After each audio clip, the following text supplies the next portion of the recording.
আমি তোমার কাছে এসেছি, তুমি আমার সব, আমার জীবনের সর্বস্ব, কিন্তু তোমার সম্পূর্ণ আশীর্বাদ সম্পূর্ণরূপে আমার বোনের কাছে তুমি আছো। এবং আমার বোন আমার কি করেছে, আমার জীবনে কতটা সাফল্য এনেছে, আমার জীবনে কি কি ঘটেছে, আমি ছোট্ট ছোট্ট একটু একটু কাহিনী বলতে চাই। মানুষ শুনুক, মানুষ 10 জন শুনুক, শুনে ভাবুক তোমার মহিমা কত দূর, তুমি কি। অনেকের মনে এখনো দুবিধা রয়েছে, এখনো অনেকের মনে দুবিধা রয়েছে যে ভগবান সত্যি আছে না নেই, সত্যি আছে কিনা আমার থেকে প্রত্যক্ষ কেউ নেই। তো আমি আমার ছেলেকে দিয়ে ফার্স্ট বলি। আমার ছেলের চাকরি ফার্স্ট মায়ের থেকে, মাই আমার ছেলের চাকরি জোগাড় করে দেয় রেলে। সেই চাকরি প্রথম আসামে আমার ছেলে পোস্টিং হয়, কিন্তু সেই আসামে চাকরি করতে গিয়ে আমার ছেলের বহু দুর্ঘটনা ঘটেছে, বহু। ওখানে সমস্ত অসমিয়া লোকেরা মারতে এসেছে, সাপের গায়ে পা দিয়েছে, এমন একটা বিছে কামড়েছে, চোখ লাল হয়ে ছেলে হসপিটালে ভর্তি হয়েছে, বদনাপূর্ণ সব।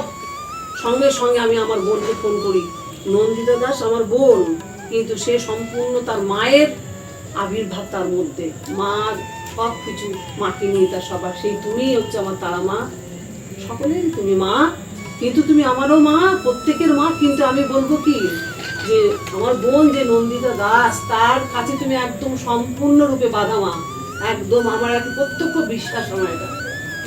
তো যাই হোক মা, তারপরে আমার সেই ছেলে সেখান থেকে তো চাকরি ট্রান্সফার হবে না, সেই ট্রান্সফারও তুমি করিয়েছো, সেখান থেকে ছেলে ট্রান্সফারে কলকাতায় এসেছে। ছেলের পর্ব তো এইটুকু আমি বললাম। তারপরে আমার স্বামী হার্টের পেশেন্ট ছিল, ক্যান্সার হয়েছিল আমার স্বামীর। সেই ক্যান্সার হয়েছিল 1997 সনে ক্যান্সার হয়েছিল আমার স্বামী। আমার স্বামী মারা গেল 2023-এ। সেও ক্যান্সারের ওষুধও আমার বোনই আমার স্বামীকে দিয়েছে।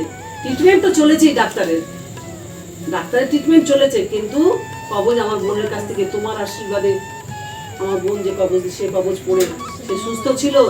এবং হার্ট অ্যাটাক হয়েছিল তার 2015-তে, তার এনজিওব্লাস্ট হয়েছিল, তার বাঁচার আশা ছিল না, ডাক্তার বলে দিয়েছিল বাঁচবে না, আইসিইউতে ছিল সে।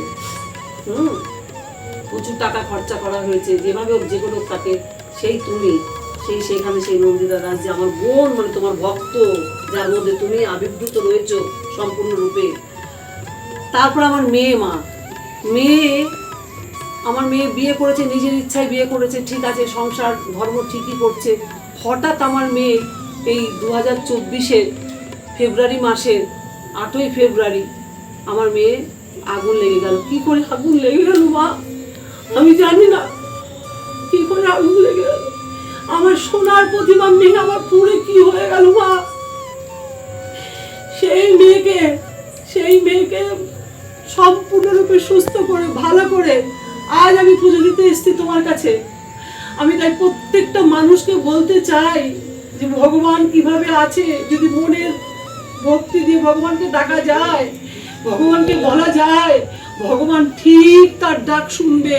আর এই সম্পূর্ণ আমার মেয়ে সুস্থ হওয়ার মানে উপলক্ষ, মানে কি, আমি তোমাকে তো ডেকেছি, কিন্তু আমার বোন পাগলের মতো তোমার কাছে পড়ে থেকে ডেকে তার জীবন দান হয়েছে। এই আমার মেয়ে অদিতি দে সরকার মুখার্জি, হ্যাঁ, এই মেয়েকে বাঁচিয়েছে সম্পূর্ণরূপে আমার বোন মা, তোমার দয়ায়, তোমার কাছে বলে, তোমার কাছে কাকুতি।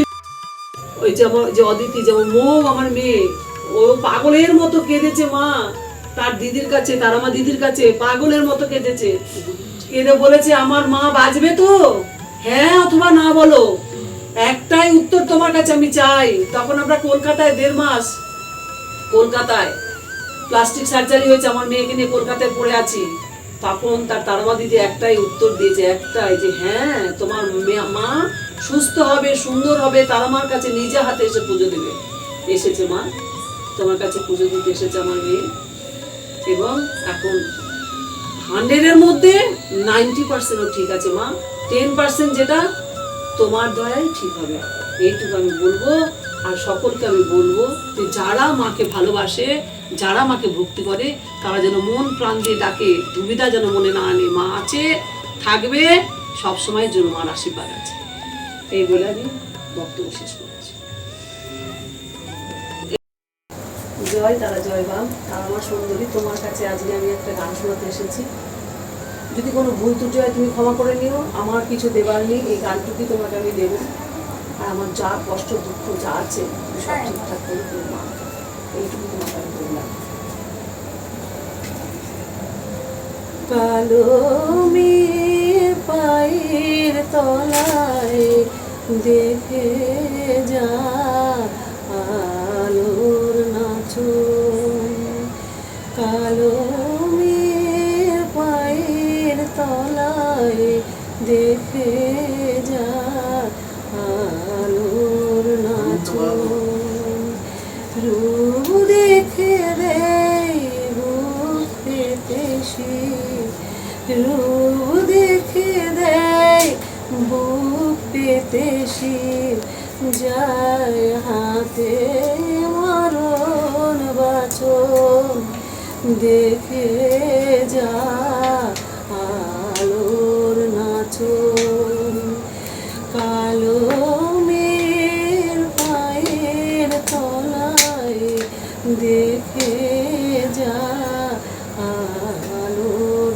নাচন, কালো মায়ের আধার কোলে শিশুর রবি শশী দোলে, কালো মায়ের আধার কোলে শিশুর রবি শশী দোলে, কালো একটুখানি রূপের ঝলক মায়ের, একটুখানি রূপের ঝলক, সিন্ধ বিরাট নীল গগন, দেখে যা আলোর নাচন, কালো মেঘ পায়ের তলায় দেখে যা আলোর নাচন, পাগলি মেঘ এলো কেশি নিশীথিনী দুই কেশ, পাগলি মেঘ এলো কেশি নিশীথিনী দুই কেশ, পাগলি মেঘ নিশীথিনী দুই কেশ, নেচে বেড়ায় দিনের চিতায় লীলার যে তার নেই গো শেষ, সিন্ধুতে মার বিন্দু খানিক ঠিক রে পড়ে রূপের মানিক, সিন্ধুতে মার বিন্দু খানিক ঠিক রে পড়ে রূপের মানিক, বিশ্বে মায়ের রূপ ধরে না, বিশ্বে মায়ের রূপ ধরে না, মা আমার তাই দিক বসন, দেখে যা আলোর নাচন, কালো মেঘ পায়ের তলায় দেখে যা আলোর নাচন, দেখে যা আলোর নাচন, দেখে যা আলোর নাচন। একটুখানি আমার ভুল হয়েছে, আমি চোখে ঠিক দেখতে পাচ্ছি না, চশমা নেই তো, তাই ক্ষমা করবেন।